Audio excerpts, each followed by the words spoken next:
Манай улс хөгжлийн бэрхшээлтэй хүний эрх оролцоо хөгжлийг дэмжих үндэсний хөтөлбөрийг баталсан. Мөн маш олон хууль дүрмдэн хөгжлийн бэрхшээлтэй иргэдийн сурах үйл явцыг дэмжих талаар тусгасны дотор тэгш хамруулан сурах талаар тодорхой заасан байдаг. Гэтэл амьдрал дээр төдийлөн хэрэгжиж чадахгүй байгааг иргэд шүүмжилдэг. Хэрэг хөгжлийн бэрхшээлтэй хүүхдүүд жирийн хүүхдүүдтэй хамтдаа хүмүүжвэл илүү хурдан хөгжих боломжтойг олон жишээ харуулж байна.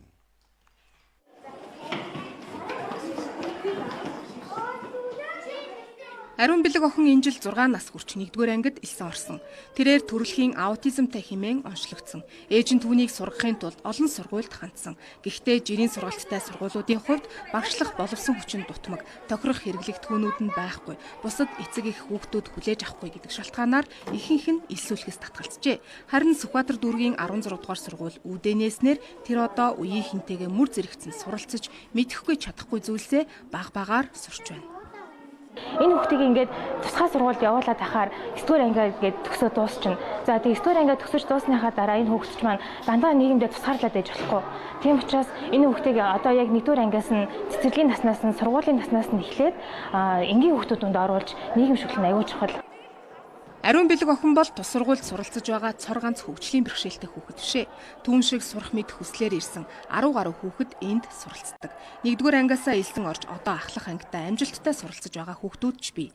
Хамгийн гол нь тэд жирийн хүүхдүүдтэй хамт суралцсанаар илүү хурдан нийгэмшиж чаддаг бол эргэн тойрных нь ч бусдыг инэрч хайрлах үзлээр хүмүүждэг ач холбогдолтойг хэлж байна. Тусгай хэрэгцээ шаардлагатай хүүхдүүдтэй ажиллаж байхад бол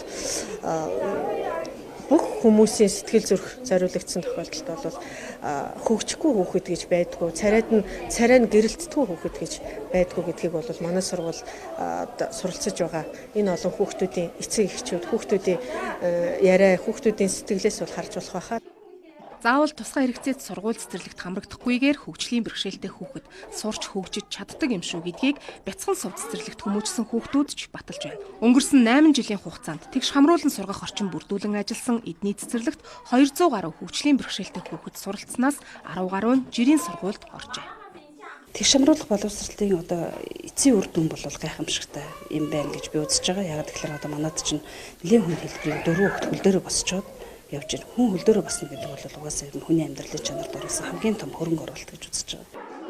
Улсын хэмжээнд хөгжлийн бэрхшээлтэй 1000 орчим хүүхэд цэцэрлэгт, харин 6500 хүүхэд ерөнхий боловсролын сургуульд суралцж байна. Энэ бол нийт суралцах ёстой хүүхдүүдийн дөнгөж тал хувь нь.